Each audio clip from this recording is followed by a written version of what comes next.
சந்தனம் மணக்குது, கற்பூரம் ஜொலிக்குது, கந்தகிரி கோவில் வந்தால் நன்மையெல்லாம் நடக்குது. சந்தனம் மணக்குது, கற்பூரம் ஜொலிக்குது, கந்தகிரி கோவில் வந்தால் நன்மையெல்லாம் நடக்குது. நித்தமும் பாலிலே நீராட்டுவோம், பச்சை நிறத்திலே பட்டாடை நாம் கட்டுவோம். நித்தமும் பாலிலே நீராட்டுவோம், பச்சை நிறத்திலே பட்டாடை நாம் கட்டுவோம்.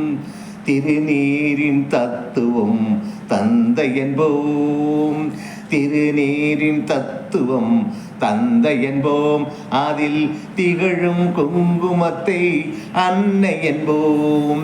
சந்தனம் மணக்குது, கற்பூரம் ஜொலிக்குது, கந்தகிரி கோவில் வந்தால் நன்மையெல்லாம் நடக்குது.